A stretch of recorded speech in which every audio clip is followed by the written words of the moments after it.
What the hell? It's not working, damn it. My remote's not working. Tonight I want to talk about one of the terrors of coming back to listen to your music system. It might be your video system, but not too much in that. Which is something you haven't used all summer because you've been enjoying outside, and you come back in and you just pick up the remote and you hit power, nothing happens. You hit power, nothing's happened. And you kind of go, oh, I don't know what's wrong. Maybe I need batteries. And so you open up the battery clip and you've got that. Now, the first temptation of many people is that you do all the wrong things. What I'm first going to do is to remove the batteries from the spring loading. And typically you have a spring load on the negative, a flat clip on the positive, come to the flat tip, push the battery back into the spring, take battery 1 into the garbage can, and we're going to turn this around. We're going to take battery 2 out into the garbage can. Now, I had, there were Duracells in here, and you can see what's going on now. Duracells and some of the real brand name batteries are exceptionally good in a couple different ways. It takes a long time before they begin to leak. I really like that. The worst case scenarios that I run into are things like batteries. Maker's Mark out of Sam's Club, and Costco has their own house brand too. And once those go dead, they're notorious for dumping, leaking right away. But more importantly is that when they leak, they actually do substantial damage to the metal surfaces that are supposed to be part of the contacts.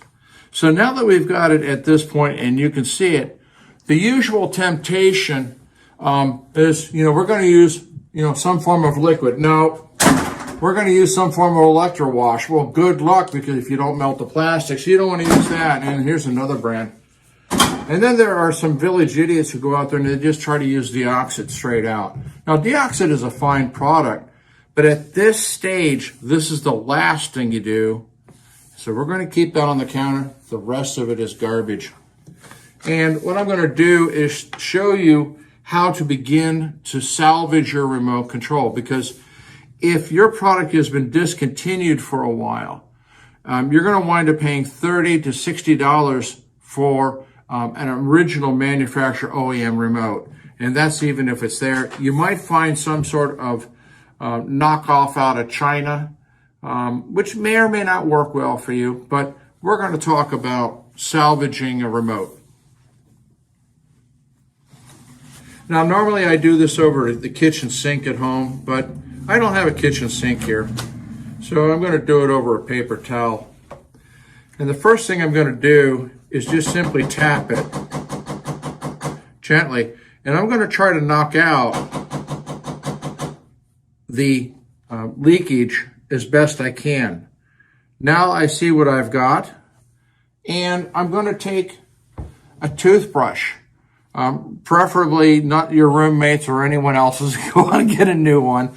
And you just simply start rubbing it in there and trying to get the rest of that contaminant out of there. And you'll find in most cases that it will do quite a fine job in getting that contaminant out of there. You may also wind up having to use some sort of sharp object or a very fine screwdriver and going in there and just loosening out some of the stuff that you can't get easily with a toothbrush. And so that's what I'm doing, is I'm going in here and I'm looking at it and getting that out. Because you can't leave it in there. It's going to cause problems. Now, we have a major portion of it out. Again, do not use a fluid, because this stuff will dissolve and create more problems than you can imagine, because Most remotes are not sealed. And so when you start putting water in there, well, guess what? It starts going into all these little cavities and actually can get into the board itself. You don't want to do that. So now we've got, quite a bit of this out. If you have compressed air after you've loosened everything, you may consider blowing it out. But you got to be careful that you're not blowing it back into the remote itself, because again, we have these gaps. So that's the reason I like to use a toothbrush, because I have control. Now, as you can see, if you look at the springs, we don't have the springs rusting or corroded. And they're certainly oxidized. But if I were using those off brands, you would oftentimes find these surfaces highly corroded. In this early remote, rather than having a steel plate, they actually use a little wire to receive the positive tip. And so I can look at that and say, it's good. It's not rusted up. Now there's a little bit of rust on that one, okay? So we're not gonna go there quite yet.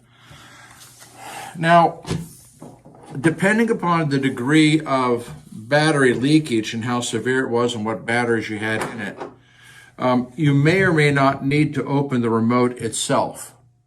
And each remote is a little different. They're normally not glued together, but they actually have little clips. And so you carefully use the telephone people, or the portable phone people have these little tools that you come right down the edge, and you simply find the points where the clip releases, and you open the remote up. You may or may not break one. Okay, that can happen, but that allows you to have access to the entire remote. Sometimes the boards are screwed down. Unscrew it. The rubber plate or the push buttons will come away with the faceplate, or you may have to lift it off, and you'll actually be able to look at the contacts itself. 95% of the time they're all right. The only exception is when the remote not only has been left with batteries in it, but somebody spilled a drink on it, and that can create its own little havoc too. So I've had to take remotes apart and do it. At this point, you have a couple different options. This remote, it's an old Rotel remote, RR930, and it's beaten up. So to me, it doesn't even have value on eBay, so I'm not going to go to any extent.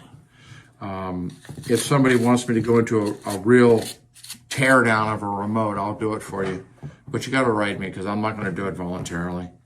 So now that I've got the contamination away, and a little more here, this is where a substance like deoxit comes in handy, okay? They make a spray and they also make a liquid. In situations like this, I much prefer the liquid because I can control what's going on. And I'll be right back. Okay, I'm back. I had to grab a couple of my fun little tools called swabs on sticks. You can use Q-tips as well, but one of the things you want to make sure of is to put your finger on it and spin it the direction that the cotton was put on, so you make it real tight. You don't want those fibers wandering around in there. They're not going to be your friend. Now you can go about this two different ways, and I'm going to do the springs differently at each end and the metal bars. I'm going to put a little drop of the deoxit on it. It's nice to let it set for a little bit so it really does its job. I'm just speeding up the process here. The other way, you've seen I've done it here, is to put the deoxit itself on the Q-tip, and then you go in and you start rubbing all of the surfaces so that no part of it is left untreated. And sometimes when you're doing this with the Q-tips, you'll see that, it's not necessarily coming back with the color pink. You'll actually see some metal oxidation on it, and you're doing yourself some good. I take the time to swab down a little bit of the inside, so if I've got any corrosive material left there that I haven't blown out, and I didn't blow this one out, that I'm actually mopping it up and also neutralizing it.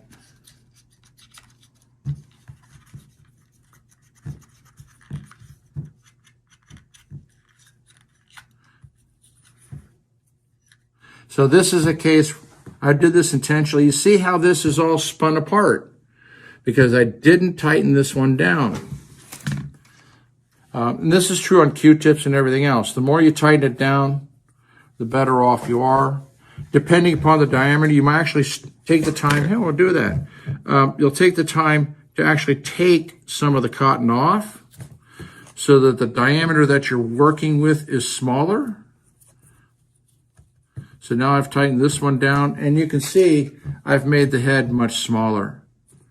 And then I'm going to go back in and finish my mop up. Deoxit is a substance that, at least this version, the D5, or this is the DL100, D100L, it's meant to be applied but then wiped off. You don't want to leave goo in there. So at this point, in terms of the battery terminations, I'm frankly good to go. And so in many cases, this will be enough to resurrect your remote. If I get a really bad remote, which requires a teardown, and if people ask for it, I'll do a full dissection of a remote and getting into it. There isn't any sort of guarantee of how it goes because some of the remotes are clipped. Occasionally, you'll find screws inside that you've got to release first so that the back plate and the front plate will actually separate. Some have clips at the end. And that's just simply how they're snapped together for the most part. But that's what you need to do. So if you go to use your system and it doesn't work and you open up that battery hatch and suddenly discover hell, well, at least I've given you a start of how to do it. But it's a toothbrush, folks. It's not water. It's not, a solvent that you spray in there. That's just going to make things worse. So there we are. Good luck.